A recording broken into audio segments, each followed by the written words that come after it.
Hello बच्चों, मैं हूं डॉक्टर अखिलेश पांडे। ये है आपका पसंदीदा चैनल साइंस वाला एकेडमी। बच्चों, आज हम एक्सक्रीटरी सिस्टम में किडनी के इंटरनल स्ट्रक्चर और उसके फंक्शन को डिटेल से समझेंगे।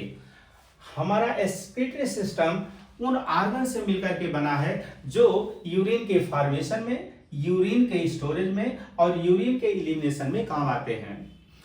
हमारे बॉडी में बच्चों दो किडनीज हैं, राइट एंड लेफ्ट।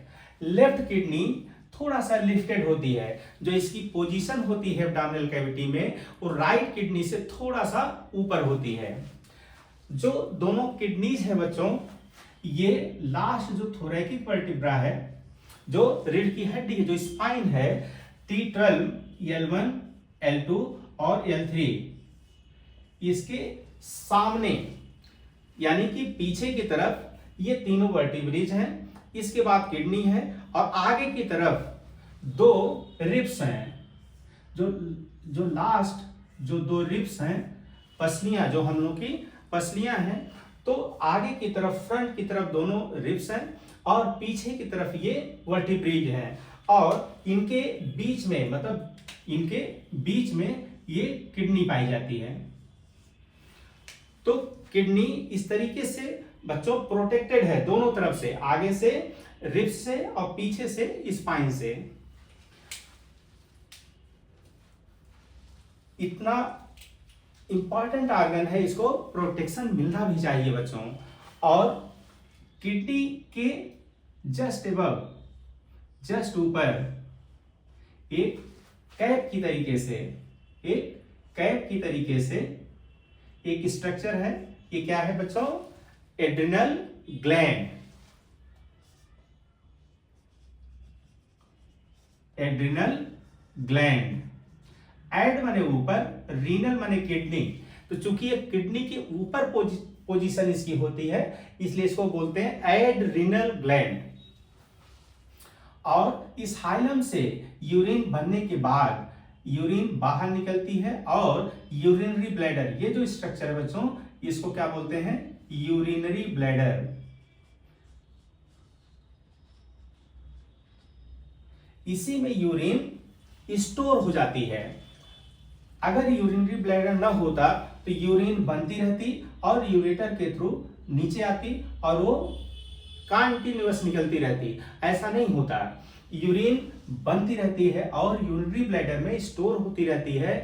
और एक थ्रेशोल्ड अमाउंट जब यूरिनरी ब्लैडर में इकट्ठा हो जाता है, इसके बाद जो है यूरिनरी ब्लैडर कंस्ट्रक्शन उसमें स्टार्ट होता है। तो जैसे ही उसमें यूरिनरी ब्लैडर में कंस्ट्रक्शन स्टार्ट होता है, तो ये सर्कुलर जो मसल्स हैं, स्फिंक्टर है, ये तब जाकर के रिलैक्स होते हैं। अदरवाइज हमेशा एक कंस्ट्रिक्टेड पोजीशन में रहते हैं, दबे हुए रहते हैं। जब यूरिनरी ब्लैडर कंट्रैक्शन स्टार्ट हो जाता है, तब ये स्फिंक्टर क्या होता है? रिलैक्स हो जाता है और यूरिन यूरेथ्रा के थ्रू बाहर आ जाती है। और ये जो हाइलम है, जो कॉन्केविटी है किडनी में, इसके थ्रू जो यूरेटर तो बाहर आ रहा है, लेकिन जो रीनल आर्टरी है वो एंट्री कर रही है।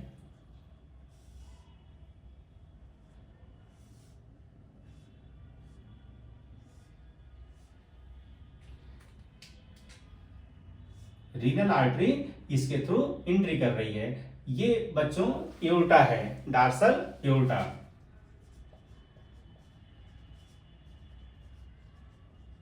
और ये रीनल आर्टरी। और ये इसी के जस्ट बगल में इंफीरियर वेना केवा।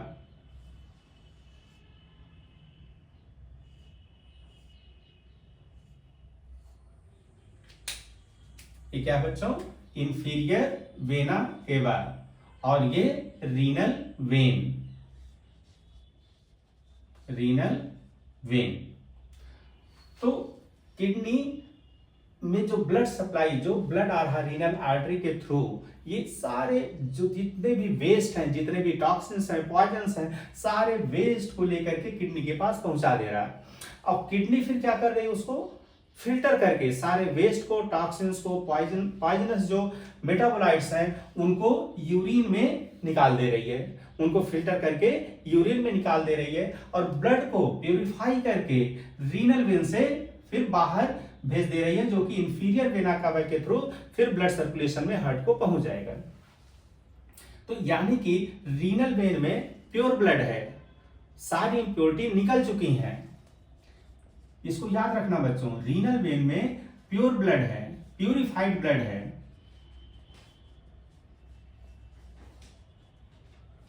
और रीनल आर्टरी, नाम है आर्टरी, लेकिन सारे वेस्ट लेकर के आ रही है। ये इम्प्योर ब्लड है। कैसा है? इम्प्योर ब्लड है।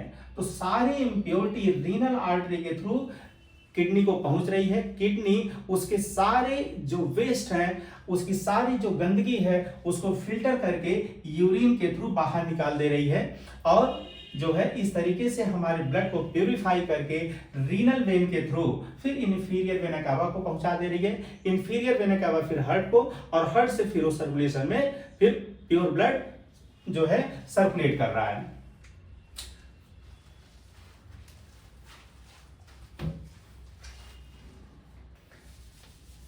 अब बच्चों किडनी का जो इंटरनल स्ट्रक्चर है उसको डिटेल से समझते हैं।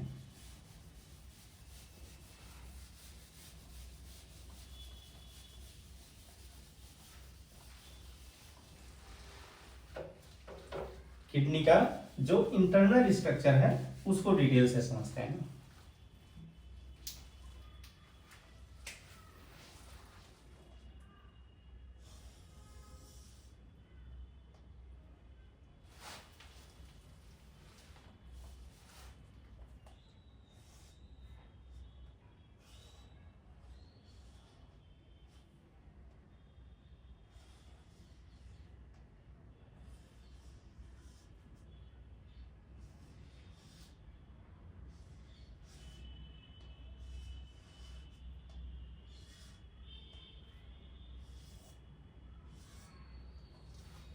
ये बच्चों किडनी को अगर लॉन्गिट्यूडनल, जैसे ये पेन है इसको ऐसे कट कर दिया जाए, इसको लॉन्गिट्यूडनल सेक्शन बोलते हैं। और इसको अगर ऐसे ट्रांसवर्स कट कर दिया जाए इसको ट्रांसवर्स सेक्शन बोलते हैं। तो अगर ये किडनी है इसको लॉन्गिट्यूडनली जब कट करते हैं तो अंदर इस तरीके से दिखता है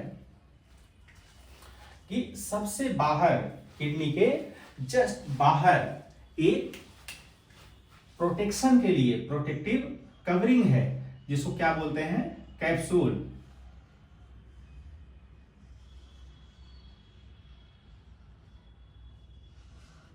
ये क्या है बच्चों? कैप्सूल। ये प्रोटेक्टिव कवरिंग है किडनी की। किडनी इतना इंपॉर्टेंट ऑर्गन है तो इसको प्रोटेक्शन भी जबरदस्त मिला हुआ है। और जो कैप्सूल के जस्ट अंदर जो सबसे बाहरी भाग है ये बच्चों डॉटेड अपीयरेंस इसमें होता है। जब इसको देखते हैं जो है कट करने के बाद तो ये कैसा दिखता है? डॉटेड। और ये portion D for dotted, D for dark, ऐसे याद कर सकते हैं कि ये थोड़ा सा डार्क पोर्शन है। जो बाहरी पोर्शन है वो कैसा है? डार्क, डॉटेड और डार्क। इसको बच्चों कार्टेक्स बोलते हैं। क्या बोलते हैं? Cortex of kidney. तो ये सबसे बाहर कैप्सूल, उसके जस्ट अंदर मतलब किडनी में सबसे बाहर की तरफ कार्टेक्स और अंदर मिडिल रीजन में मेडुला। ये मेडुला। मेडुला का जो अपीयरेंस है, मेडुला का जो अपीयरेंस है वो स्ट्रिप्ड अपीयरेंस है, धारीदार, ऐसे लाइनिंग। अभी इसको हम डिटेल से बताएंगे भी कि ये लाइनिंग का क्या मतलब है, लाइनिंग क्यों है, कौन बनाता है लाइनिंग।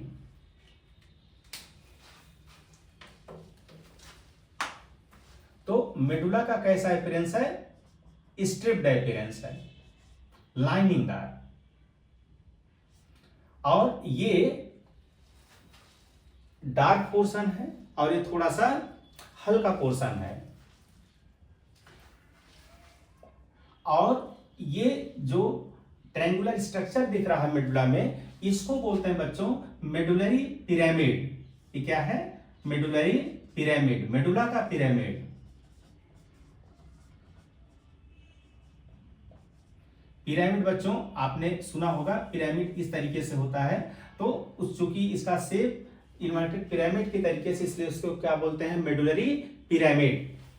और दो मेडुलरी पिरामिड के बीच में जो ये कार्टेक्स का पोर्शन है, ये जो ये कार्टेक्स का पोर्शन है, इसको रीनल कॉलम ऑफ बर्टिनी बोलते हैं। Renal column of Bertini. ये जो बच्चों ये जो स्पेस है, ये जो फनल शेप्ड स्पेस है, फनल जो सारे यूरिन को कप शेप्ड जो स्ट्रक्चर है, इसको बोलते हैं पेल्विस। पेल्विस ये कप शेप्ड या फनल शेप्ड।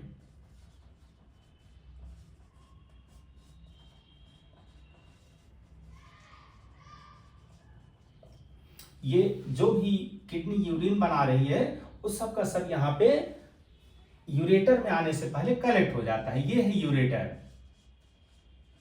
जो पेल्विस है बाहर निकल करके यूरेटर में मिल जा रही है। और ये पेल्विस का ये जो कॉन्केविटी है, जिसमें मेडुला का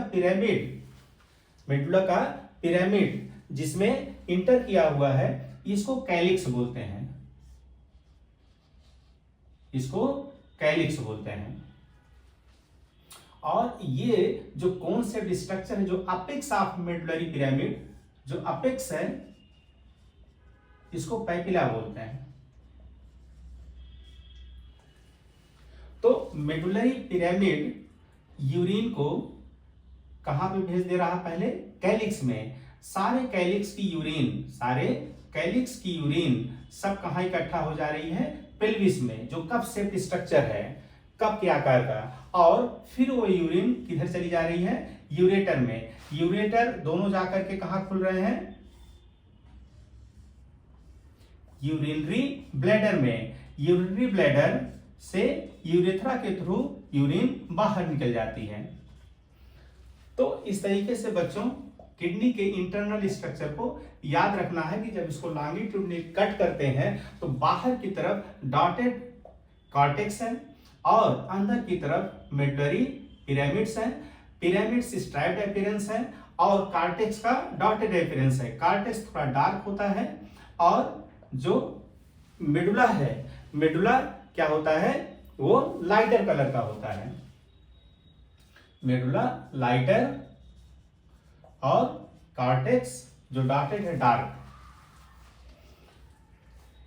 बच्चों जो रीनल कॉलम ऑफ बर्टिनी है, जो दो मेडुलरी पिरामिड के बीच में जो कॉर्टेक्स का जो पोर्शन है, उसका भी बहुत विशेष महत्व है। क्या महत्व है? अभी मैंने बताया था कि जो रीनल आर्टरी, रीनल वेन, मतलब दोनों ब्लड वेसल्स और नर्व्स, ये सारी की सारी, जैसे ये आर्टरी,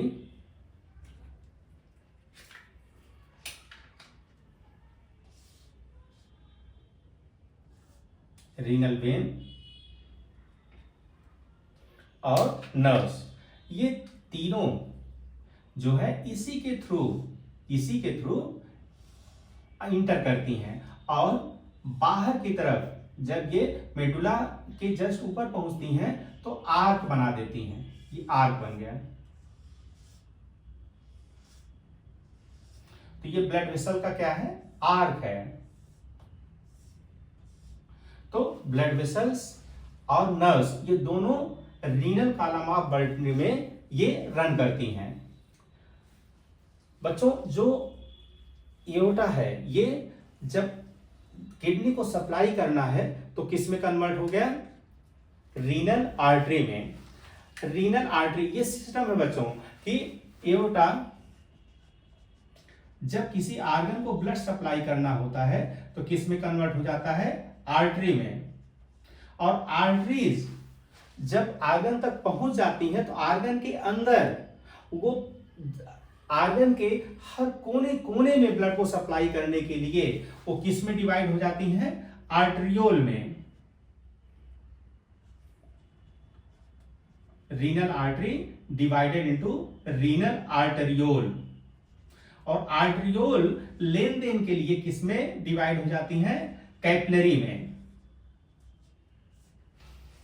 जैसे किसी खेत को अगर सींचना है तो सीधे नदी से थोड़ा जोड़ देंगे, पहले नदी से नहर निकालेंगे, नहर से बड़ा नाला निकालेंगे, फिर नाली निकालेंगे, तब जाकर के उसको खेत तक पहुंचाएंगे।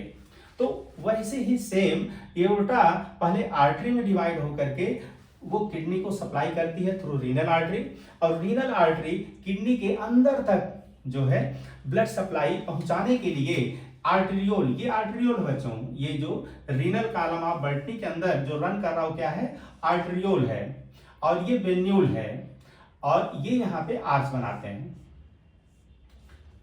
और इसको अभी हम और डिटेल से अभी बताना चाह रहे हैं कि ये जो कार्टेक्स है, कार्टेक्स का जो डॉटेड अपीयरेंस है और जो मेडुलरी पिरामिड का जो स्ट्राइप्ड अपीयरेंस है वो किस वजह से है? बच्चों हमारी जो किडनी है, ये इसका जो फंक्शनल यूनिट है, यानी कि किडनी जो सेल्स हैं वो उनको एक विशेष नाम दिया गया है। क्या है वो? नेफ्रॉन।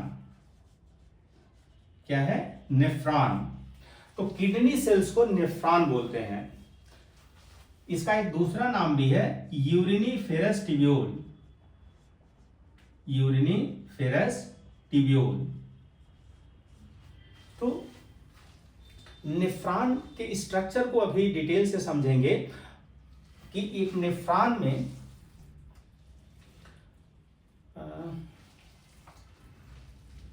इसको मिटाना पड़ेगा बच्चों, तब जाकर के नेफ्रॉन को हम सोच रहे हैं पहले डिटेल से बता दें, फिर हम बताएंगे किडनी का फिर से बना करके कि ये कार्टेक्स में नेफ्रॉन का कौन सा पोर्शन है जिसकी वजह से वो डॉटेड अपीयरेंस में है, और उसके मेडुलरी पिरामिड में नेफ्रॉन के कौन से स्ट्रक्चर है जिसकी वजह से उसका स्ट्राइप्ड अपीयरेंस देखने को मिलता है। जब किडनी को कट करते हैं तो स्ट्राइप्ड अपीयरेंस देखने को मिलता है।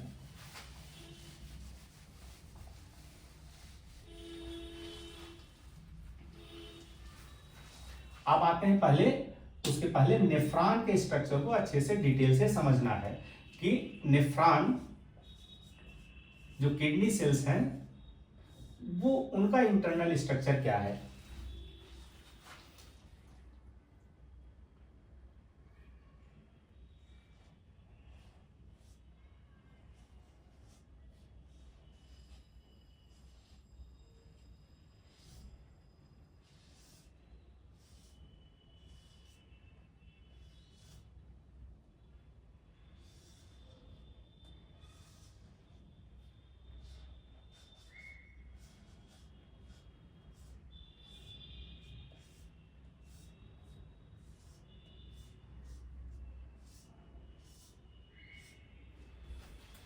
ये बच्चों नेफ्रॉन का स्ट्रक्चर है।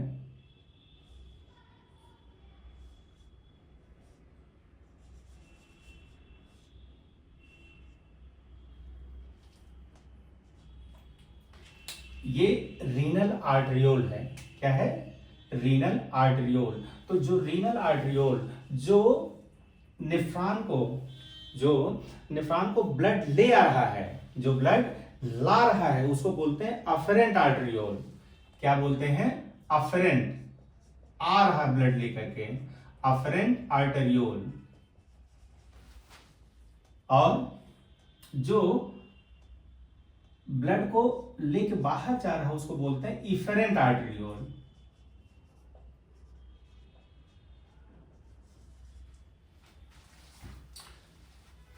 और ये बच्चों किडनी ही एक स्पेशल ऑर्गन जहां पे ये देखने को मिलेगा, एक स्पेशल अरेंजमेंट। क्या कि आर्टरियोल, और सब जगह आपने देखा होगा कि आर्टरियोल कैपिलरी में कन्वर्ट होता है और कैपिलरी का जो दूसरा एंड है वो वेन्यूल में कन्वर्ट हो जाता है और वेन्यूल सारा ब्लड को कलेक्ट करके फिर वेन को सप्लाई करती है। लेकिन यहाँ किडनी में क्या होता है कि आर्टेरियोल ये ग्लोमेरुलर कैपिलरी में कन्वर्ट हुआ, ग्लोमेरुलर कैपिलरी में कन्वर्ट हो गया और ग्लोमेरुलर कैपिलरी का जो दूसरा एंड है वो वेन्यूल में नहीं फिर वो आर्टेरियोल में कन्वर्ट हुआ है। इसका एक विशेष महत्व है, एक विशेष रीजन है, ऐसा क्यों हुआ अभी उसी को तो डिटेल में हम लोग को समझना है।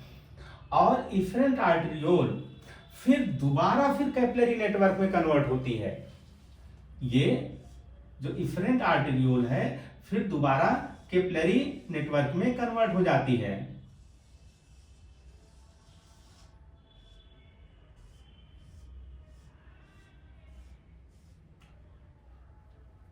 तो ये बच्चों जो नेफ्रॉन का ये जो कप शेप्ड स्ट्रक्चर है, ये जो कप के आकार का जो स्ट्रक्चर है इसको बोलते हैं बोमेन्स कैप्सूल, बोमेन्स कैप्सूल।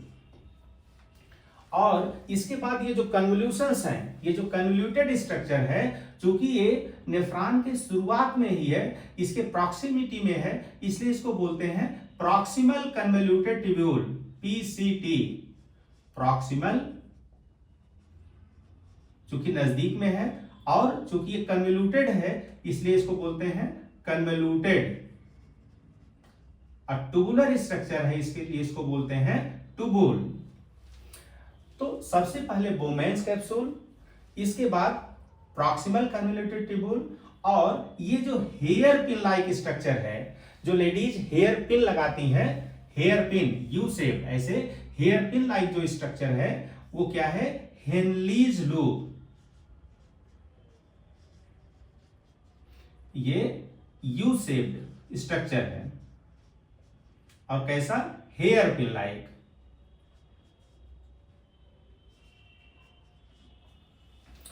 ये हेनलीज लूप पहले डिसेंड कर रहा है, पहले नीचे की तरफ आ रहा है, ये इसका असेंडिंग लिम्ब कहलाता है। क्या कहलाता है, असेंडिंग लिम्ब, सॉरी डिसेंड कर रहा है, इसको बोलते हैं डिसेंडिंग लिम्ब।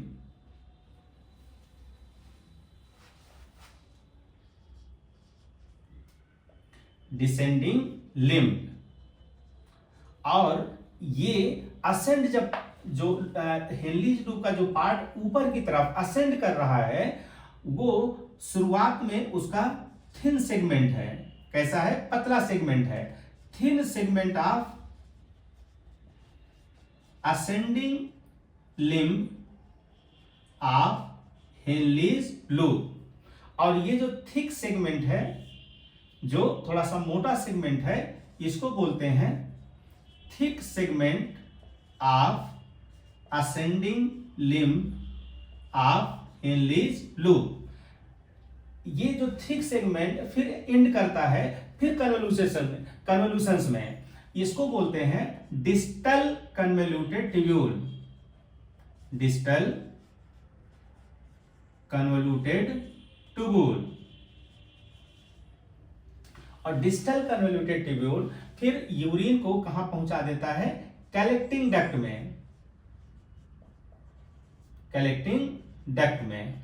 तो कई सारे इस तरीके से कई सारे नेफ्रॉन्स का जो डिस्टल कन्वोल्यूटेड ट्यूब्यूल है वो कलेक्टिंग डक्ट में खुलता है। और कलेक्टिंग डक्ट अल्टीमेटली कहां खुल रही है आकर के, कैलिक्स ऑफ पेल्विस, यानी कि पेल्विस में खुल रही हैं। तो अभी जो स्ट्रक्चर मैंने बताया था किडनी में, जो इंटरनल स्ट्रक्चर बनाया था बच्चों,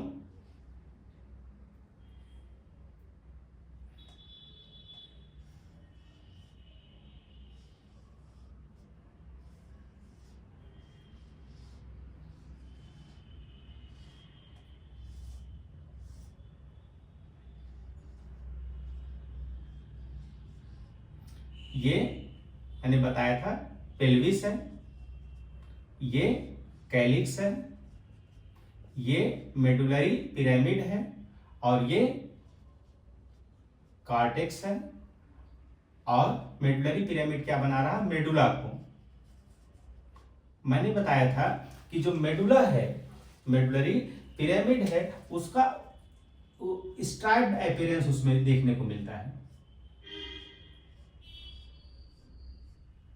और जो कॉर्टेक्स है उसका जो अपीयरेंस है वो डॉटेड है।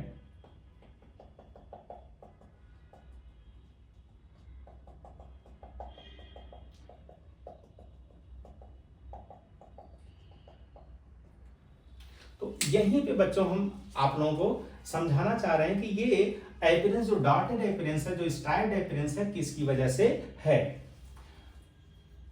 तो इसको हम ऐसे समझ सकते हैं कि जो नेफ्रॉन है, नेफ्रॉन का ये बोमेन्स कैप्सूल,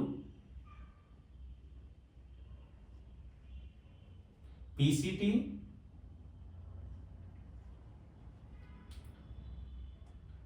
फिर ये हेनलीज लूप, डिसेंडिंग लिम्ब, फिर ascending limb, thick segment, thin segment, और फिर ये कलेक्टिंग डक्ट। तो ये डीसीटी, फिर कलेक्टिंग डक्ट।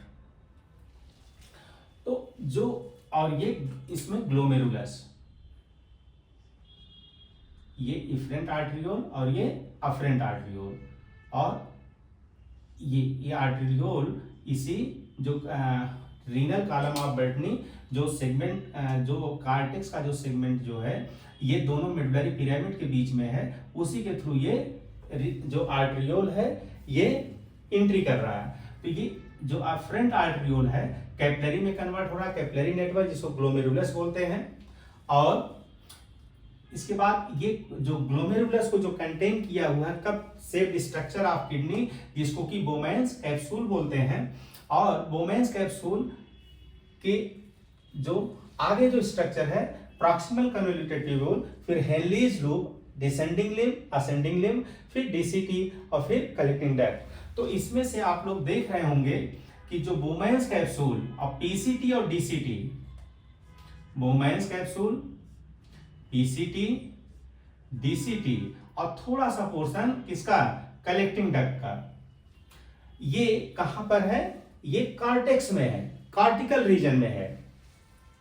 और मेडुलरी पिरामिड में क्या कौन सा स्ट्रक्चर है, हेनलीज लूप और इसका डिसेंडिंग लिम्ब और असेंडिंग, चूंकि ये यू शेप है, यू शेप, इस वजह से इसका जो अपीयरेंस और कलेक्टिंग डक्ट, बेसिक और कलेक्टिंग डक्ट। तो ये स्ट्रेट चूंकि है, ये कैसा है, स्ट्रेट स्ट्रक्चर है, इस वजह से इसमें स्ट्राइसेंस जो है, स्ट्रिप्ड जो अपीयरेंस है मेडुलरी पिरामिड का, इसकी वजह से है।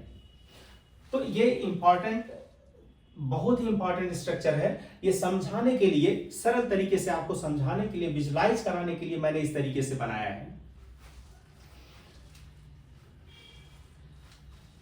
अब बच्चों किडनी के बारे में थोड़ा सा और डिटेल्स में इसको समझते हैं कि एक किडनी में 1 मिलियन नेफ्रॉन्स हैं। इस तरीके का ये एक नेफ्रॉन है, ये क्या है, एक नेफ्रॉन है। नेफ्रॉन में क्या क्या है, दो चीजें, स्पेशली एक नेफ्रॉन में दो चीजें हैं, क्या, ग्लोमेरुलस या ग्लोमेरुलर कैपिलरी और renal tubule. Bowman's capsule, PCT, Henle's loop और डीसीटी और कलेक्टिंग डक्ट, इसको कलेक्टिवली क्या बोलते हैं, रीनल ट्यूब्यूल। और अफरेंट आर्टरियोल, ये जो कन्वर्ट हो रही है ग्लोमेरुलर कैपिलरी में, ये जो नेटवर्क है इसको क्या बोलते हैं, ग्लोमेरुलस। इन दोनों को मिला करके क्या बोलते हैं, नेफ्रॉन। और ये जो बोमेन्स कैप्सूल है, बोमेन्स कैप्सूल और ग्लोमेरुलस, बोमेन्स कैप्सूल और ग्लोमेरुलस या ग्लोमेरुलर कैपिलरी, इन दोनों को कलेक्टिवली बोला जाता है मालपिघियन बॉडी। क्या बोला जाता है, पूछा जाता बच्चों, ये कॉम्पिटिटिव एग्जाम में बहुत इंपॉर्टेंट है, मालपिघियन बॉडी।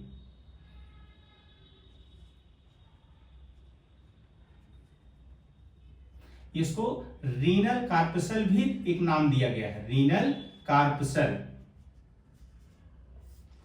तो मालपिघियन बॉडी, रीनल कार्पसल, मालपिघियन बॉडी, ये जो साइंटिस्ट थे, साइंटिस्ट थे मार्सेलो मारपिघी, मार्सेलो मारपिघी,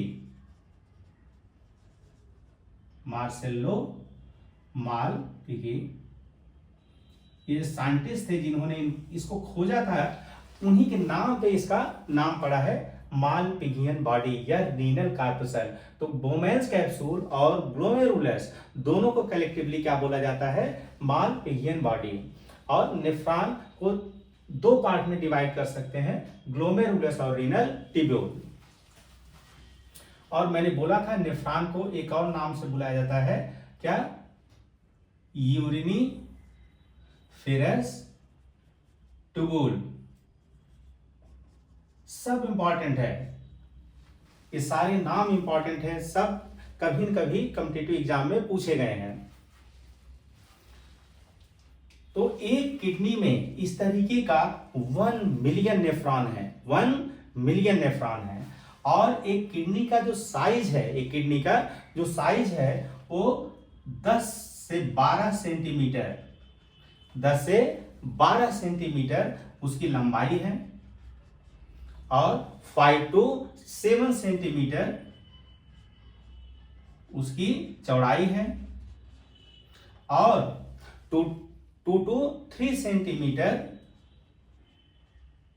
उसकी थिकनेस है।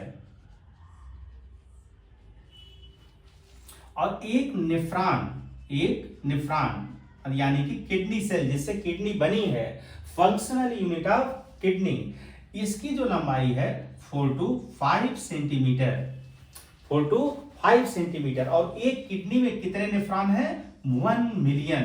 तो दो किडनी में 2 मिलियन। अगर सारे नेफ्रॉन्स को, सारे किडनी सेल्स को एक के बाद ऐसे जोड़ दिया जाए तो पता है कितनी लेंथ कवर होगी, 60 किलोमीटर, 60 किलोमीटर लेंथ। इतना जबरदस्त एब्जॉर्प्टिव सरफेस किडनी के पास है, ये इतना एब्जॉर्प्टिव सरफेस एक किडनी के पास है। सोचिए कितना वैल्यूएबल है हमारी किडनी और इसका क्या महत्व है, अभी उसको आपको 2 मिनट में समझ में आ जाएगा। एक किडनी को 1 मिनट में 1 लीटर ब्लड पहुंचता है, 1 लीटर ब्लड 1 मिनट में, पर मिनट।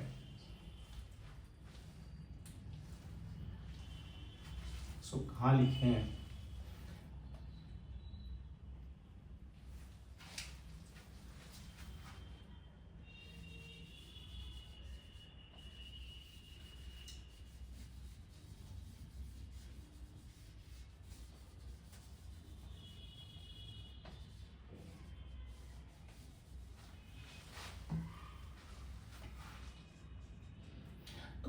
एक लीटर ब्लड पर मिनट किडनी को पहुंच रहा है, पर मिनट 1 लीटर। और टोटल ब्लड हमारे शरीर में कितना है, अराउंड 5 लीटर।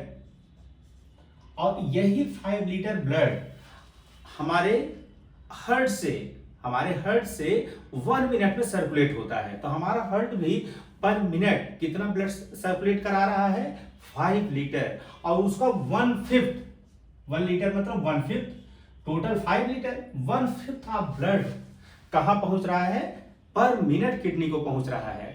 तो सोचिए अगर इतना न होता, इतना जबरदस्त ब्लड का सर्कुलेशन अगर किडनी को ना होता तो कितने सारे वेस्ट, कितनी सारी गंदगी, कितने सारे टॉक्सिन्स, पॉइजन्स हमारे शरीर में एक्यूमुलेट हो जाते। तो कितना जबरदस्त मैकेनिज्म है कि पूरा का पूरा ब्लड जल्दी जल्दी छन जाए, इसके लिए इतना जबरदस्त सप्लाई हमारी किडनी को होती है। आपको सोच के हैरानी होगी कि पूरा ब्लड, हमारे शरीर का पूरा ब्लड 350 से 400 बार, 350 to 400 टाइम्स एक दिन में 350 से 400 बार पूरा शरीर का ब्लड किडनी में फिल्टर होने के लिए जाता है। तो सोचिए मतलब कितना किडनी का कितना स्पेशल महत्व है। अदरवाइज इतना टॉक्सिसिटी हमारे शरीर में इकट्ठा हो जाती कि उसी से इंसान का जीवन को खतरा हो जाता। तो 350 से 400 बार पूरा ब्लड, इतनी बार हमारा पूरा ब्लड फिल्टर कर रही है किडनी। और ये कैसे संभव हो पाएगा, ये कैसे संभव होता है, आप उसको समझिए। और एक चीज और मजे की बात कि टोटल ब्लड जो 1 लीटर आ रहा है, 1 लीटर ब्लड यहां से फिल्टर जो कर रहा है वो मात्र 125 ml पर मिनट। 1 लीटर ब्लड आ रहा है, उसमें से 125 ml फिल्टर हो करके यहाँ वोमेन्स कैप्सूल में पहुंच रहा है। ठीक है, इसको अल्ट्रा फिल्ट्रेशन बोलते हैं। अभी इसको भी हम डिटेल में बताएंगे। तो 1 लीटर का 125 ml पर मिनट ये क्या हो रहा है, फिल्ट्रेट बन रहा है। ब्लड से छन करके जो फिल्ट्रेट बना वो 125 ml पर मिनट। अगर इसको एक दिन में कैलकुलेट करें तो 180 litre per day, 180 litre per day filtrate. ये हमारा मतलब ब्लड को छान करके 180 लीटर एक दिन में ये फिल्ट्रेट तैयार हो रहा। अगर सोचिए कि अगर सारा का सारा यूरिन में कन्वर्ट हो जाता, अगर 180 लीटर पर डे यूरिन में कन्वर्ट हो जाता तो एक दिन में यूरिन कितना पास आउट हम लोग करते, 180 लीटर। लेकिन यूरिन कितना बनती है बच्चों, यूरिन पर डे कितना बनती है, 1 से मात्र 1.5 लीटर। यानी कि इसका 99% जो ब्लड को फिल्टर करके जो फिल्ट्रेट बना है उसका 99% हमारी किडनी में रीअब्जॉर्ब हो जाता है। अगर ये रीअब्जॉर्प्शन ना होता तो सोचिए कि वॉल्यूम लॉस होने में मतलब कुछ घंटे कुछ मिनटों में ही सारा वॉल्यूम लॉस हो जाता है। तो इतना जबरदस्त काम है नेफ्रॉन का। ये कैसे होता है, कैसी मैकेनिज्म है, उसको आप जब समझेंगे तो आपको आश्चर्य होगा कि कितना जबरदस्त, मतलब इतने साइंटिस्ट, इतने इंजीनियर्स मिलके आर्टिफिशियल किडनी जो डायलिसिस में इस्तेमाल की जाती है बनाए हैं, लेकिन वो भी उतना इफिशिएंटली, इतना हाई टेक्नोलॉजी के बावजूद वो आज भी इतना इफिशिएंटली काम नहीं कर पाती जितना कि हमारी नेचुरल किडनी और नेफ्रॉन करती है। तो ये जबरदस्त मैकेनिज्म कैसे है, ये इतना रीअब्जॉर्प्शन कि 180 लीटर पर डे फिल्ट्रेट बन रहा है और मात्र 1 से 1.5 लीटर ही यूरिन बन रही है, ये कैसे पॉसिबल हुआ। ये जादू यहाँ पे है बच्चों, ये जादू यहाँ नेफ्रॉन में आपको समझ में आएगा कि ये कैसे है।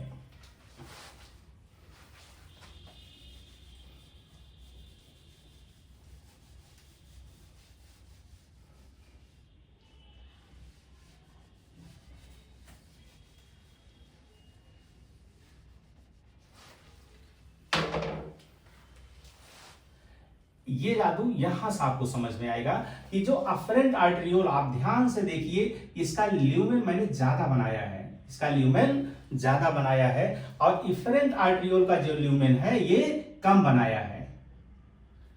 तो जो ब्लड ला रहा है, जो ब्लड वेसल ब्लड को ला रहा है उसका ल्यूमेन ज्यादा है और जो ब्लड को ले जा रहा है उसका ल्यूमेन कम है। इससे क्या फर्क पड़ेगा बच्चों, आपने बर्नौलीज थ्योरम पढ़ा होगा कि अगर एक मोटी पाइप से आगे एक पतली पाइप को जोड़ दिया जाए तो यहां एरिया ऑफ क्रॉस सेक्शन ज्यादा है, तो यहां पे पानी का फ्लो जो वेलोसिटी है वो कम है, A1 V1 equal to A2 V2। जैसे ही एरिया ऑफ क्रॉस सेक्शन घटाएंगे तो पानी के फ्लो की जो वेलोसिटी हो ज्यादा हो जाएगी। यानी कि ये फ्लो बढ़ाने के लिए मैकेनिज्म जो है नेफ्रॉन में देखने को मिलती है कि यहाँ ब्लड ज्यादा आ रहा है, ठीक है, ब्लड जो ल्यूमेन है इसका अफरेंट आर्टेरियोल का ज्यादा है और यहाँ जाने वाले का ल्यूमेन कम है, इसकी वजह से यहाँ फ्लो ज्यादा है। अगर ये फ्लो ज्यादा ना होता तो 350 से 400 बार ब्लड, पूरे शरीर का ब्लड हमारे किडनी में कैसे सर्कुलेट करता, तो वो इतना सारा इनॉर्मस अमाउंट ऑफ ब्लड जो सर्कुलेट कर रहा है किडनी के थ्रू, उसकी ये मैकेनिज्म है। अब ये फिल्टर बन गया, अब ये बना कितना, 180 लीटर, 180 लीटर एक दिन में, और लेकिन यहां से निकलना कितना है, मात्र 1 से 1.5 लीटर।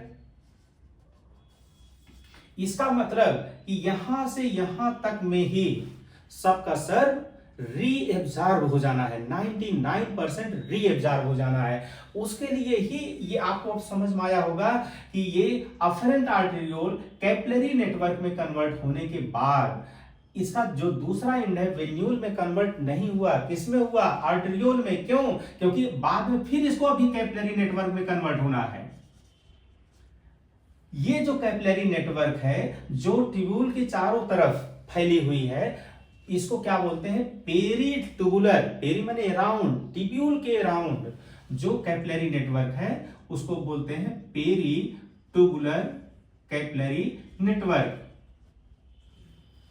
और ये जो पेरी ट्यूबुलर कैपिलरी नेटवर्क है जो हेनलीज लूप के अराउंड है, ये देखिए हेनलीज लूप के अराउंड, हेनलीज लूप मैंने बोला यू शेप्ड, ऐसे यू शेप्ड,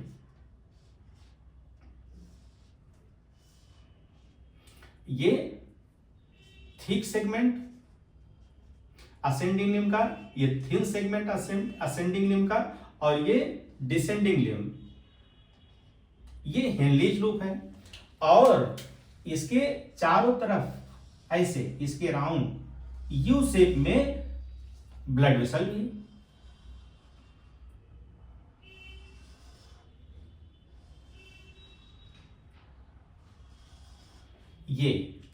ये बच्चों जो यू शेप्ड ये जो कैपिलरी नेटवर्क है इसको बोलते हैं वैसा रेक्टा।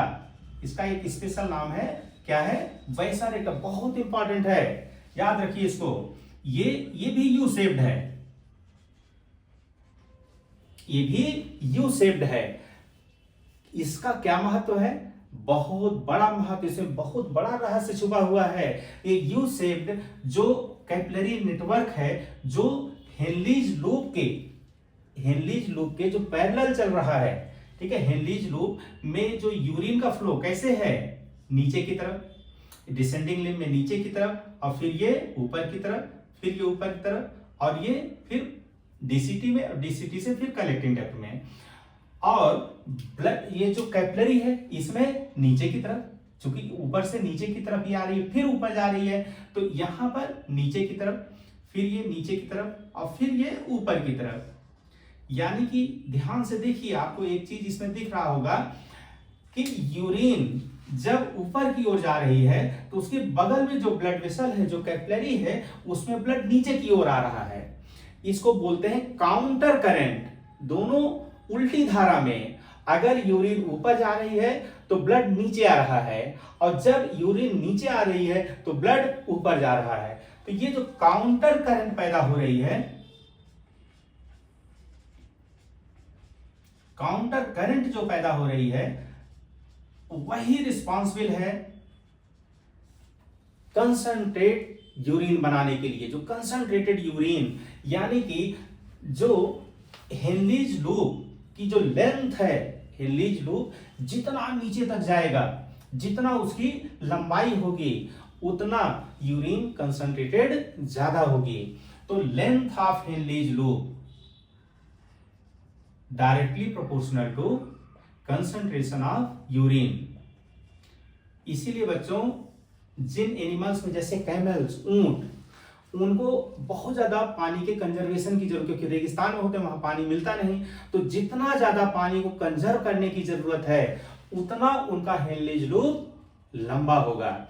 और हेनलीज लूप के लेंथ के आधार पर नेफ्रॉन को दो कैटेगरी में बांटा गया है। नेफ्रॉन दो प्रकार के होते हैं depending on the length of Henle's loop. क्या क्या? कॉर्टिकल नेफ्रॉन और मेडुलरी नेफ्रॉन। कॉर्टिकल नेफ्रॉन में जो हेनलीज लूप का जो साइज है बहुत छोटा है, और मेडुलरी नेफ्रॉन उसको क्यों बोलते हैं? अभी मैंने बताया था, जब किडनी में बताया था कि जो मेडुलरी पिरामिड्स हैं, मेडुलरी पिरामिड्स स्पेशली उसमें जो स्ट्राइप्ड अपीयरेंस है किसकी वजह से है? हेनलीज लूप और कलेक्टिंग डक्ट की वजह से। तो हेनलीज लूप जितना नीचे तक गया रहेगा मेडुला में, तो उसकी वजह से उसको क्या बोलेंगे? Medullary nephron. और अगर हेनलीज लूप बहुत छोटा रहेगा तो उसका जो है वो कार्टेक्स के ही आसपास रहेगा, इसलिए उसको बोलते हैं कार्टिकल नेफ्रॉन। तो ये जो काउंटर करंट मैकेनिज्म है ये रिस्पॉन्सिबल है कंसंट्रेशन ऑफ यूरिन के लिए। तो इतना ही नहीं बच्चों, किडनी इतना टैलेंटेड है, इतना टैलेंटेड है, उसका काम इतना स्पेशलाइज्ड है कि वो यहां पे देखिए इतना, यहां पे फ्लो मैंने बताया कि ब्लड बहुत तेजी से फ्लो कर रहा है। तो जहां इतना तेजी से ब्लड फ्लो करेगा वहां किडनी को पता है कि गलतियां होने के चांसेस हैं, कि कोई वेस्ट मटेरियल गलती से पता चला छूट गया, वो यहां फिल्टर नहीं हो पाया, वो अल्ट्रा फिल्ट्रेट में फिल्टर नहीं हो पाया, और वो जो है ब्लड में चला जाता, उसको भी किडनी ने इंतजाम कर रखा है, नहीं तुमको हम जाने नहीं देंगे। उसके लिए फिर ट्यूबुलर सिक्रीशन का इंतजाम कर रखा है कि कोई भी वेस्ट हम ब्लड में जाने ही नहीं देंगे। तो उसको फिर वो सिक्रीट हो करके कहां चला जाता है? यूरिन में।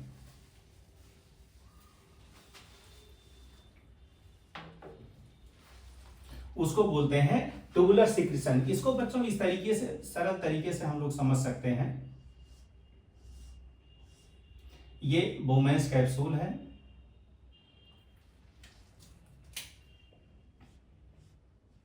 ये अफरेंट आर्टियोल, इसका ल्यूमेन ज्यादा है, ये इफरेंट आर्टियोल, इसका ल्यूमेन कम है, ये पेरिट्यूबुलर कैपिलरी नेटवर्क है। तो यहां तो जो है अंडर प्रेशर, यहाँ पे चूंकि इतना ज्यादा मतलब इफरेंट आर्ट्रियोल का ल्यूमेन कम होने से और अफरेंट आर्ट्रियोल का ल्यूमेन ज्यादा होने से केवल फ्लो ही तेज नहीं होता, एक और फायदा मिलता है इससे कि यहाँ ग्लोमेरुलस में बहुत ज्यादा हाइड्रोस्टेटिक प्रेशर बहुत ज्यादा रहता है। और इतना हाई प्रेशर के अंदर इतना प्रेशर रहता है यहाँ पे कैपिलरी में मैंने बताया था कि पोर्स होते हैं, जहां पे लेन देन होता है वहां पे कैपिलरी नेटवर्क आ जाता है। तो उसमें जो छिद्र होते हैं उससे इतने प्रेशर में मैक्सिमम चीजें प्रोटीन को छोड़ करके सब फिल्टर हो जाता है। इसको बोलते हैं filtration under high pressure, filtration under high pressure, इसको अल्ट्रा फिल्ट्रेशन बोलते हैं। क्या बोलते हैं? Ultra filtration. और अल्ट्रा फिल्ट्रेशन से ये 1 लीटर ब्लड से कितना अल्ट्रा फिल्टर बना? 125 ml पर मिनट, जिसको कि ग्लोमेरुलर फिल्ट्रेशन रेट भी बोलते हैं। ये भी पूछा जाता बच्चों, बहुत इंपॉर्टेंट है कि ग्लोमेरुलर फिल्ट्रेशन रेट का मतलब होता है कि कितना फिल्ट्रेट पर मिनट बना, कितना फिल्ट्रेट पर मिनट, वो उसको जीएफआर ग्लोमेरुलर फिल्ट्रेशन रेट बोलते हैं। तो इसने मैक्सिमम चीजों को फिल्टर कर दिया, लेकिन चूंकि यहां पे फ्लो इतना ज्यादा था, बर्नौलीज थ्योरम से मैंने समझाया कि यहाँ चूंकि इफरेंट आर्ट्रियोल का ल्यूमेन पतला है तो यहाँ फ्लो बहुत ज्यादा है, तो इस ज्यादा फ्लो होने की वजह से गलतियां होने के चांसेस रहते हैं कि कोई वेस्ट गलती से रह गया जो कि फिल्टर नहीं हो पाया, वो चला जा रहा था, तो उसको क्या करेगा? नेफ्रॉन ले लेगा। इसी को क्या बोलते हैं? Tubular secretion. कि कोई वेस्ट गलती से जाने ना पाए, कोई टॉक्सिक मटेरियल, कोई पॉइजनस चीज गलती से जाने ना पाए, उसको फिर से किसमें, यूरिन में ले लिया जाता है, ब्लड से यूरिन में ले लिया जाता है। और अगर कोई काम की चीज है जो हमारे लिए आवश्यक है और वो फिल्ट्रेट में चली जा रही है, जैसे कि पानी, वाटर और बहुत सारे जो आयंस हैं, सॉल्ट्स हैं, वो उनको फिर से रीअब्जॉर्ब कर लिया जाता है। तो इसको बोलते हैं ट्यूबुलर रीअब्जॉर्प्शन। तो जो काम की चीजें हैं, जो फायदे की चीजें हैं, उनको रीअब्जॉर्ब करने की व्यवस्था हमारे किडनी में है। और जो गलती से अंडर हाई प्रेशर जो फिल्टर हो रहा था, और इतना ज्यादा फास्ट सर्कुलेशन था कि कोई गलती हो जाए, गलती से वेस्ट चला जा रहा था, उसको भी फिर से यूरिन में भेजने की व्यवस्था है, जिसको ट्यूबुलर सिक्रीशन बोलते हैं। इतना जबरदस्त मैकेनिज्म कैसे पॉसिबल होगा? इसीलिए आज तक ऐसा कोई डायलिसिस मशीन नहीं बना जो इतना इंटेलिजेंटली काम कर सके जितना कि हमारे किडनी की नेफ्रॉन्स करती हैं बच्चों।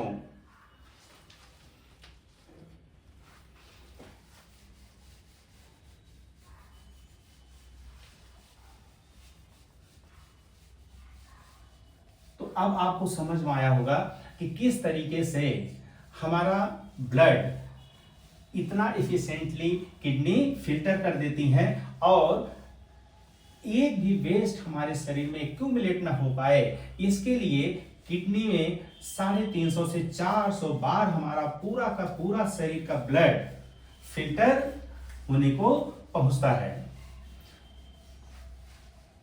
और पूरा का पूरा ब्लड किडनी फिल्टर करती है और काम की चीजों को रीअब्जॉर्ब भी कर लेती है और वेस्ट अगर कोई बच करके ब्लड में चला जाने वाला है उसको भी सेक्रीट करके फिर से यूरिन में भेज देती है। अब हम लोग समझते हैं कि किडनी के function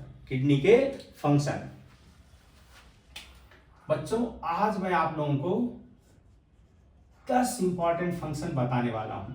10 functions of kidney.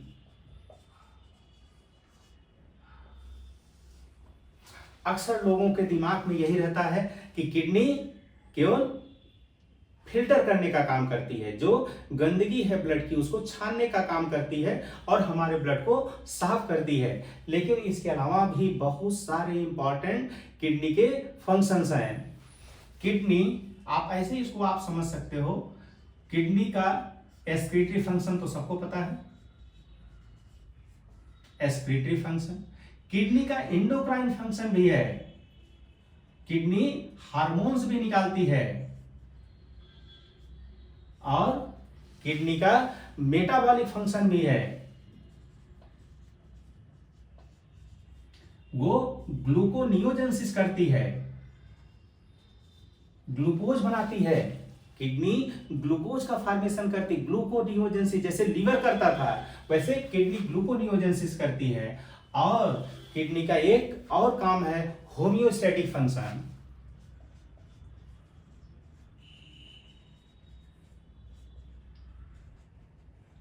Homeostasis, हमारे बॉडी की होमियोस्टेसिस के लिए किडनी का बहुत ज्यादा इंपॉर्टेंट रोल है। कैसे कि ये वाटर बैलेंस करती है। क्या करती है? Water balance, maintains water balance. और क्या करती है? हमारे ब्लड के जो पीएच को, ब्लड के पीएच को, acid base balance, maintains acid base balance of blood. और इसके अलावा ये electrolyte balance maintains, electrolyte balance मतलब इलेक्ट्रोलाइट को भी ये बैलेंस करती है। तो ये होमियोस्टैटिक फंक्शन है। ये मेटाबॉलिक ग्लूकोनियोजेंसिस करती है। इंडोक्राइन फंक्शन, अभी तो इसको हम डिटेल से बताएंगे कि कौन कौन से हार्मोन किडनी निकालती है। तो सबसे पहला फंक्शन आता है कि किडनी फिल्टर करती है जितने हमारे शरीर के वेस्ट सब्सटेंसेज हैं, टॉक्सिक सब्सटेंसेज हैं, उनको फिल्टर करती है। Filters the blood.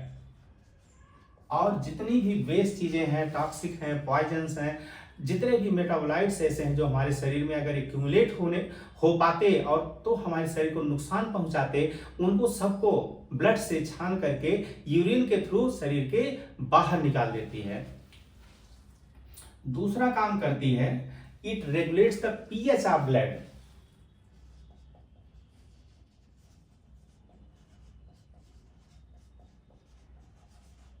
It regulates the pH of blood, यानी कि जो एसिड बेस बैलेंस है, जो ब्लड का एसिड बेस बैलेंस है, उसको ये मेंटेन करती है। Maintains acid base balance of blood. कैसे? वो एसिडिक यूरिन बना करके या अल्कलाइन यूरिन बना करके, bye formation of acidic urine या अल्कलाइन यूरिन। अगर हमारे ब्लड का पीएच अगर एसिडिक हो गया, एसिड की मात्रा उसमें ज्यादा हो गई, यानी कि हाइड्रोजन आयन की मात्रा उसमें ज्यादा हो गई, तो इसको ये यूरिन में निकाल देगा और यूरिन एसिडिक हो जाएगी। और अगर हमारे ब्लड में बाइकार्बोनेट आयन की मात्रा ज्यादा हो गई, तो वो उसको यूरिन में निकाल देगा। तो इस तरीके से H+ आयन, हाइड्रोजन आयन या बाइकार्बोनेट आयन को यूरिन में निकाल करके वो हमारे ब्लड के पीएच को रेगुलेट करता है। और यूरिन का क्या पीएच होता है बच्चों? पीएच ऑफ यूरिन ये अराउंड 6 होता है, स्लाइटली एसिडिक, न्यूट्रल के जस्ट लमसम। तीसरा इंपॉर्टेंट फंक्शन क्या है बच्चों? तीसरा इंपॉर्टेंट फंक्शन है बच्चों कि it regulates the blood pressure. It regulates the blood pressure. Kidney regulates the blood pressure by producing a hormone renin, by producing hormone renin। अभी मैंने बताया था कि इसका इंडोक्राइन फंक्शन भी है कि ये रेनिन नामक हार्मोन निकाल करके, और रेनिन नामक हार्मोन कहां से निकलते हैं? Through Jazzy sales of PCT, proximal convoluted tubule. Jazzy sales मतलब जस्टा, याद रखिए बच्चों, बहुत इंपॉर्टेंट, कई बार पूछा गया है, जस्टा ग्लोमेरुलर सेल्स। तो ये जो जस्टा ग्लोमेरुलर सेल्स हैं, ये कहां पाई जाती हैं? Specially proximal convoluted tubule. इसको और बहुत इंपॉर्टेंट है, चूंकि कॉम्पिटिटिव एग्जाम के लिहाज से इसको और डिटेल में समझते हैं।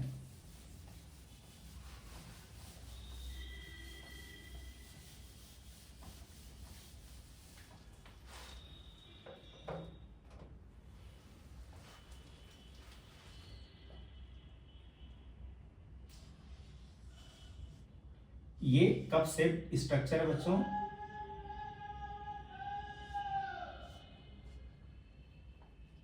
ये क्या है? Bowman's capsule. Bowman's capsule.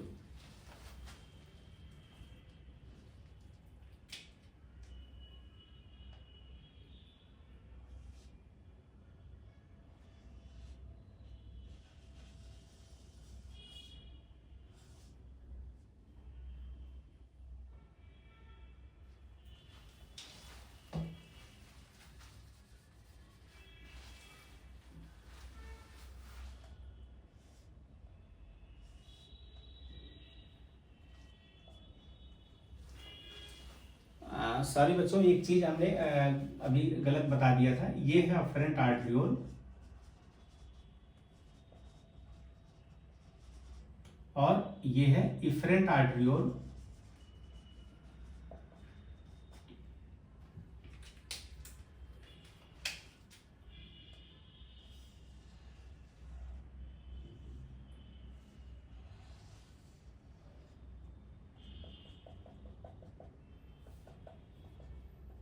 ये है डीसीटी, डिस्टल कन्वोल्यूटेड ट्यूब्यूल। और ये है जेजी सेल्स।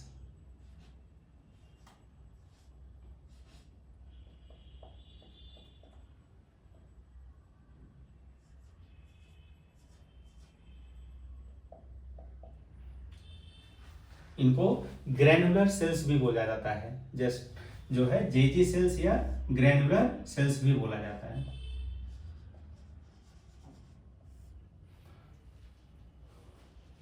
तो ये अफरेंट आर्टरियोल में ये जो जेजी सेल्स पाई जाती हैं, कुछ जेजी सेल्स इफरेंट आर्टरियोल पाई जाती हैं, लेकिन स्पेशली अफरेंट आर्टरियोल में जो जेजी सेल्स पाई जाती हैं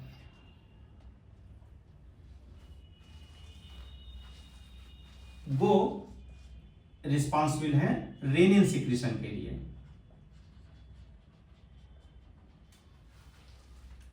तो ये चूंकि जस्टा मतलब होता है juxta JUXTA juxta glomerular cells. तो ये नियर बाई ग्लोमेरुलर्स कैसे याद रखना है, क्योंकि नियर बाई ये ग्लोमेरुलर कैपिलरीज हैं, तो उसके नियर बाई है, इसीलिए इनको नाम दिया गया है जस्टा ग्लोमेरुलर सेल्स।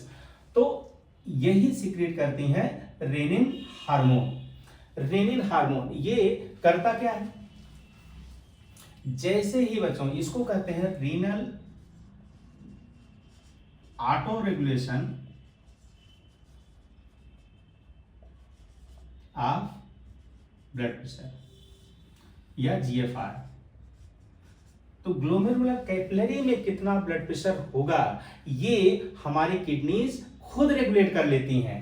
कैसे, जैसे ही GFR फॉल हुआ या ग्लोमेरुलर जो ब्लड फ्लो है वो घटा,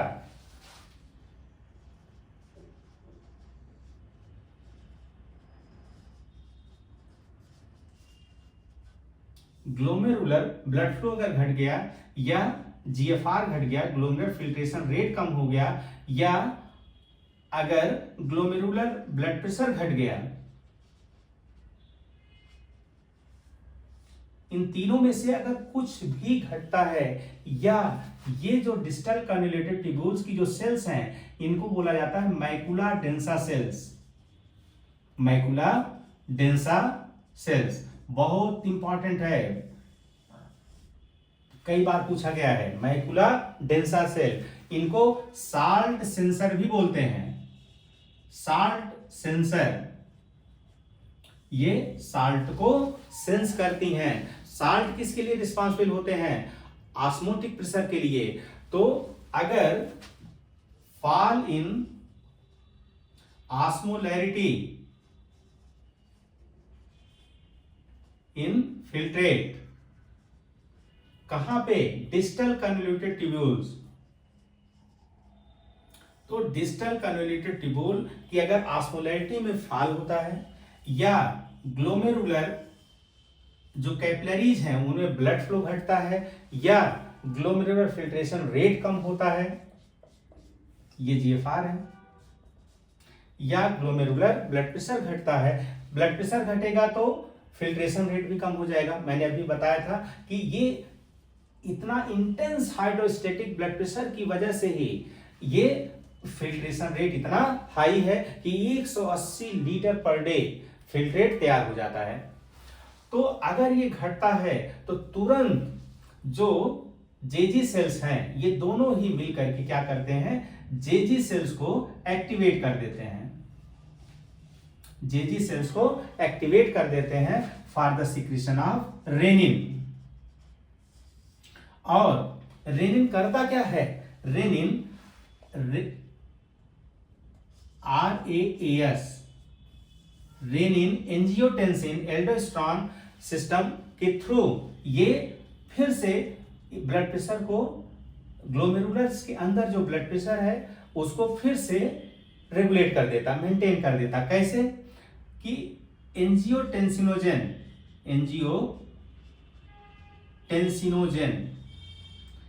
ये लीवर में बनता बच्चों, कहां बनता है, लीवर में। एंजियोटेंसिनोजेन को एंजियोटेंसिन 1 में कन्वर्ट करता है कौन? रेनिन। ये जो रेनिन हार्मोन है ये एंजियोटेंसिनोजन को किस में कन्वर्ट कर दिया? एंजियोटेंसिन 1 में। और एंजियोटेंसिन 1 कन्वर्टेड इनटू एंजियोटेंसिन 2 किससे?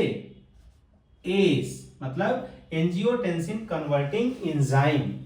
तो ये एंजाइम इसको 1 से 2 में कन्वर्ट कर देता है और यही एक्टिव फॉर्म है। यही क्या है? एक्टिव फॉर्म है। ये 3 काम करता बच्चों,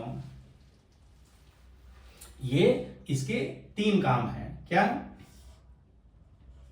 पहला, इसका जो डायरेक्टली ये क्या करता है, इसका जो डायरेक्ट इफेक्ट है वो इफरेंट आर्टरियोल पे है, उसको क्या कर देता है? वैसोकंस्ट्रिक्शन काज कर देता है। ये इसको, इसके ल्यूमेन को और कम कर देगा। तो मैंने बताया था कि इसका ल्यूमेन कम होना और अफरेंट आर्टरियोल का ल्यूमेन ज्यादा होना यही तो ब्लड प्रेशर को बढ़ाने का काम करता है। तो जब इफरेंट आर्टरियोल का ल्यूमेन और कम हो जाएगा तो ब्लड प्रेशर क्या हो जाएगा? और ज्यादा बढ़ जाएगा। तो ये वैसोकंस्ट्रिक्शन काज करता है। वैसोकंस्ट्रिक्शन किसका? इफरेंट आर्टरियोल का। तो एक तो डायरेक्ट इफेक्ट हो गया कि एंजियोटेंसिन जो है इफरेंट आर्टरियोल को और कंस्ट्रिक्ट कर देता है। दूसरा काम ये क्या करता है कि एड्रिनल कार्टेक्स से एल्डोस्टेरॉन का सिक्रीशन कराता है। एल्डोस्टेरॉन का सिक्रीशन कराता है। और एल्डोस्टेरॉन क्या करते हैं? ये जो एल्डोस्टेरॉन हार्मोन है ये सोडियम एंड वाटर रिटेंशन के लिए जिम्मेदार है। तो सोडियम का रिटेंशन होगा तो फिर जो ये ऑस्मोलैरिटी का जो फॉल हुआ था डिस्टल कन्वर्जेंट ट्यूब्यूल में, ये फिर से मेंटेन हो जाएगा। और इसका एक काम है कि ये ATH hormone, anti diuretic hormone, जिसको कि वैसोप्रेसिन भी बोला जाता है। वैसो मतलब ब्लड वेसल, प्रेसिन मतलब उसको प्रेस करना, मतलब ये भी क्या है? वैसोकंस्ट्रिक्टर है। इस वजह से इसका एक और नाम है वैसोप्रेसिन।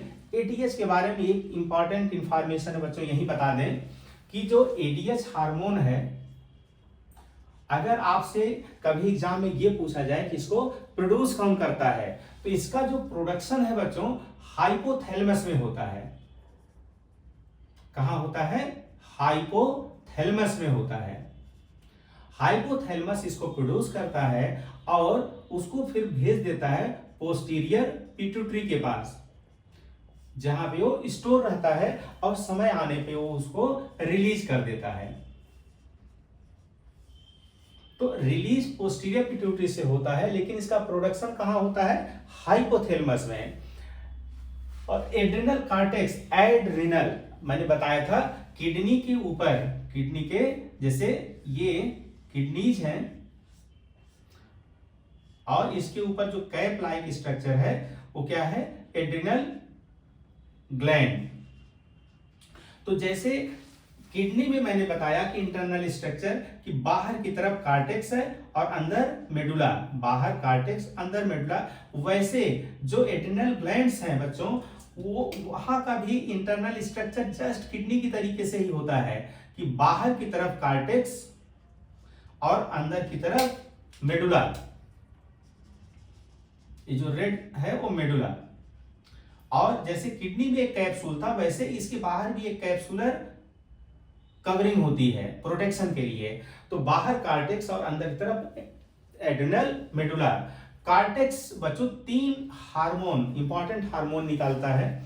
एक मिनरलोकार्टिकॉइड्स यानी कि एल्डोस्टेरोन, और एक ग्लूकोकार्टिकॉइड्स जिसको बोलते हैं कार्टिसोल, और एड्रिनल एंड्रोजेंस। और मेडुला 2 हार्मोन स्पेशली निकालता है, वो एड्रिनलिन या एपिनेफ्रिन, इसके 2 नाम है, एड्रिनलिन या एपिनेफ्रिन, और दूसरा नार एड्रिनलिन और नार एपिनेफ्रिन। और ये एड्रिनलिन और नार एड्रिनलिन और कार्टिसोल, ये तीनों ही रिस्पॉन्सिबल हैं किसके लिए? सिंपैथेटिक नर्वस सिस्टम के एक्टिविटी को कंट्रोल करने के लिए। सिंपैथेटिक नर्वस सिस्टम, जब हम स्ट्रेस में होते हैं, इनको इसीलिए स्ट्रेस हार्मोन भी बोला जाता है, कि जब हम स्ट्रेस में होते हैं, परेशानी में होते हैं, तो एड्रिनल ग्लैंड्स हमारे जो हार्मोन्स निकालती हैं, स्ट्रेस हार्मोन्स निकालती हैं, ताकि हम उस स्ट्रेसफुल सिचुएशन को हैंडल कर सकें। वो हमारे बॉडी को प्रिपेयर करती हैं कि हम स्ट्रेस को कैसे हैंडल करते हैं? दो ही तरीके हैं बच्चों, या तो शेर की तरीके से फाइट करो, और या तो फ्लाइट कर जाओ, भाग लो। या तो फाइट करो और या तो फ्लाइट करो। तो हमारा ब्रेन सिचुएशन को असेस करता है कि हमारे लिए क्या फायदेमंद है। फाइट करना तो वहां फाइट कराएगा, जब उसको लगेगा कि नहीं अभी फ्लाइट करना हमारे लिए जो है ज्यादा फायदे का सौदा है, तो फ्लाइट करा देगा। तो ये स्ट्रेस सिचुएशन को हैंडल करने के लिए ये जो हार्मोन्स, स्ट्रेस हार्मोन्स निकल रहे हैं, कहां से निकल रहे हैं? एड्रिनल ग्लैंड से। स्ट्रेस हार्मोन्स के अलावा ये एल्डोस्टेरॉन और एंड्रोजेंस भी निकालता है। एंड्रोजेंस हमारे जो सेकेंडरी सेक्सुअल कैरेक्टर्स हैं, बॉडी हेयर्स जैसे हैं, तो जो मुस्टैचेज हैं, बियर्ड्स हैं, ये सेकेंडरी जो सेक्सुअल कैरेक्टर है, वो उसके लिए कौन रिस्पॉन्सिबल है? एड्रिनल ग्लैंड का एड्रिनल एंड्रोजन।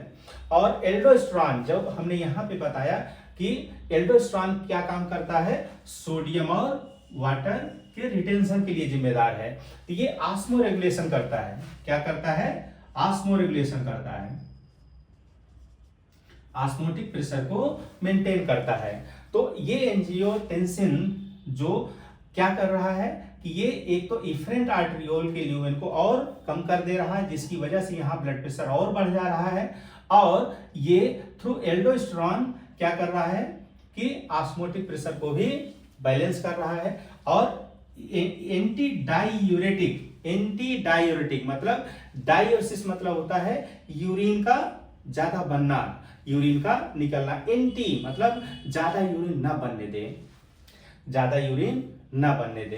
तो ये एंटी डायूरेटिक हार्मोन ज्यादा यूरिन को नहीं बनना। ये कहाँ काम करता है? ये स्पेशली काम करता है कलेक्टिंग डक्ट पे। कहाँ काम करता है? कलेक्टिंग डक्ट पे।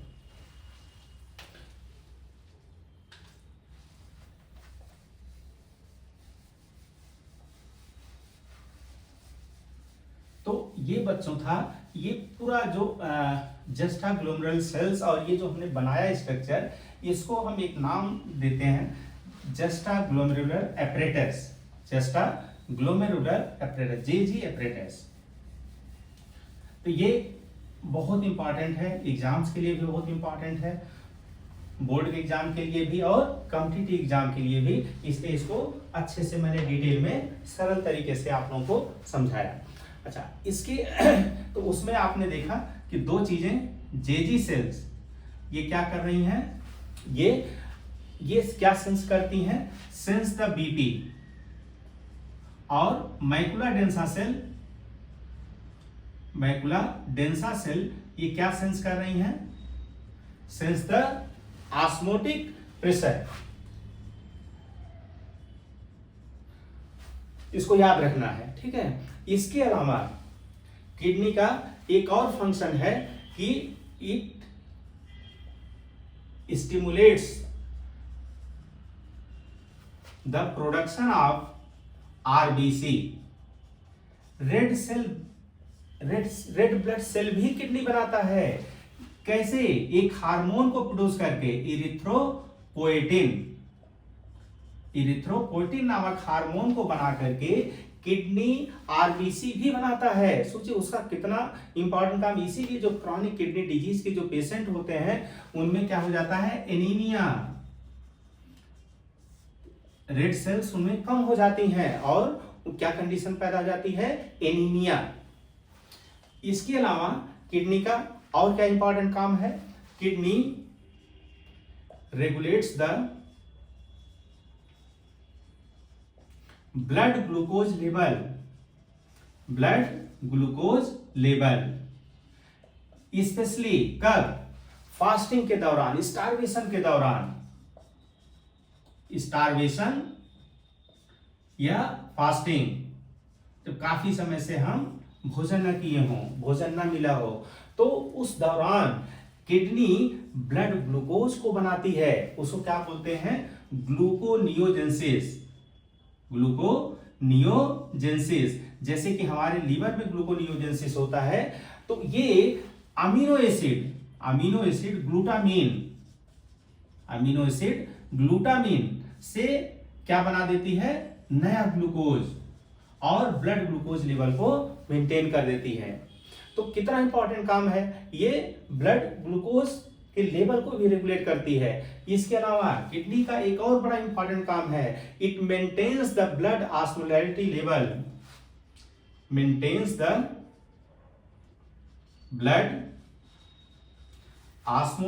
लेवल, कितना, around 300 milliosmole per litre.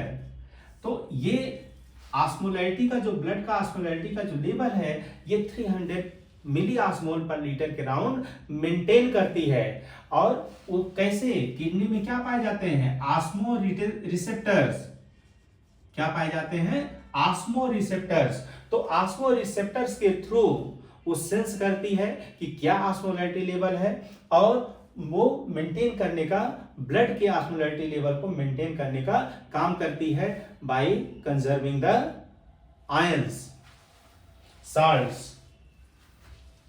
इसके अलावा किडनी का और क्या इंपॉर्टेंट काम है,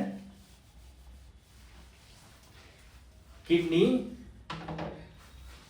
हमारे बोन्स को, हमारी हड्डियों को हेल्दी और स्ट्रांग बना के रखती है, हेल्दी एंड स्ट्रांग बोन्स। इसीलिए जो क्रॉनिक किडनी डिजीज के जो पेशेंट होते हैं, उनकी हड्डियों में बहुत जल्दी फ्रैक्चर होने का डर रहता है, हल्का सा गिरे नहीं कि फ्रैक्चर हो गया। तो हमारी हड्डियों को भी किडनी स्ट्रांग बनाती है, कैसे, वो active form of vitamin D बना करके, active form of vitamin D, उसको क्या बोलते हैं, कैल्सीट्रायल। विटामिन डी बच्चों, उसके बनने की जो शुरुआत होती है वो कहां से होती है, स्किन से। स्किन क्या करता है, अल्ट्रावायलेट रेज की मदद से विटामिन D3 बनाता है, इसको बोलते हैं कैल्सीफेरॉल। बहुत इंपॉर्टेंट है बच्चों, इसको ध्यान से समझिए। अब ये विटामिन जो D3 है, ये जो है लीवर में, लीवर इसको क्या कर देता है कि इसको कन्वर्ट कर देता है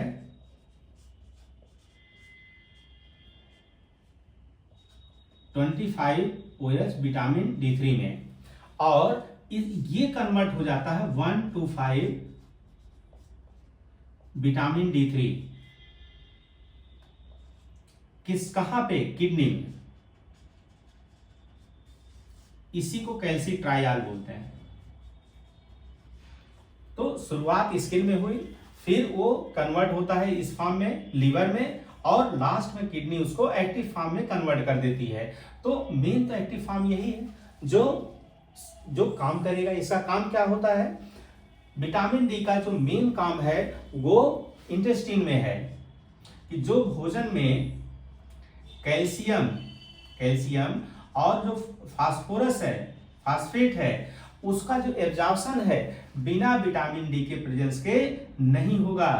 तो जो active form of vitamin D, ये इंटेस्टाइन के थ्रू कैल्शियम और फास्फेट का एब्जॉर्प्शन करवाती है, जो कि हम फूड के रूप में इनटेक करते हैं, और उसी की वजह से तो हमारी हड्डियों में जो मजबूती है इसी कैल्शियम और फास्फेट की वजह से आती है। तो इस तरीके से किडनी हमारे बोन्स को भी हेल्दी और स्ट्रांग बनाती है।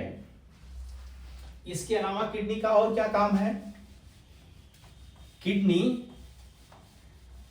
ब्लड वॉल्यूम को भी मेंटेन करती है, किडनी ब्लड वॉल्यूम को भी मेंटेन करती है। वो जैसे वाटर के रीअब्जॉर्प्शन से, इसके अलावा आरबीसी के फॉर्मेशन से, तो ब्लड वॉल्यूम को वो या तो कंसंट्रेटेड यूरिन बना देगी, अगर हम डिहाइड्रेशन के फेज में हैं तो कंसंट्रेटेड यूरिन बनाएगी, और अगर ओवर हाइड्रेशन हो गया तो डाइल्यूट यूरिन। तो इस तरीके से वो कंसंट्रेटेड या डाइल्यूट यूरिन बना करके हमारे ब्लड वॉल्यूम को भी मेंटेन करती है।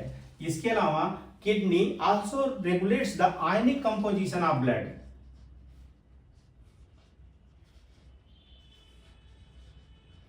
तो किडनी हमारे आयनिक कंपोजिशन, जो हमारे ब्लड में आयंस हैं, sodium ion, potassium ion, chloride ion, bicarbonate ion, phosphate ion, sulphate ion, तो इन सब आयंस के कंपोजिशन को किडनी मेंटेन करती है, जरूरत पड़ने पर उसको रीअब्जॉर्ब कर लेती है। तो जो है किडनी आयनिक कंपोजिशन को मेंटेन करती है, किडनी हमारे ब्लड के एसिड बेस बैलेंस को मेंटेन करती है, किडनी ब्लड वॉल्यूम को मेंटेन करती है। इसके अलावा एक और बहुत इंपॉर्टेंट काम है, ये लीवर को असिस्ट करती है टू डिटॉक्सिफाई क्या, पॉइजन्स या टॉक्सिन्स। तो किडनी के कितने सारे काम हैं, किडनी के इतने सारे काम हैं, वो केवल ब्लड को फिल्टर ही नहीं करती, इस सारे काम किडनी के हैं। तो इतना इंपॉर्टेंट है हमारे लिए किडनी। बच्चों, अगर आपको ये लेक्चर हमारा पसंद आया हो, वीडियो पसंद आया हो, तो इसको ढेर सारी लाइक्स करिए, इसको शेयर करिए, सब्सक्राइब करिए, और जितना लाइक्स मिलती रहेगी तो उतना हमारा मनोबल बढ़ेगा। और मैं प्रॉमिस कर रहा हूं नए साल में कि जो वीडियोज हैं ये फ्रीक्वेंटली आते रहेंगे, क्योंकि हमको पता है कि आप लोगों का एग्जाम नजदीक आ गया है। तो आप बस केवल ये करो कि इसको ढेर सारी लाइक्स दो, सब्सक्राइब करो और शेयर करो। Thank you.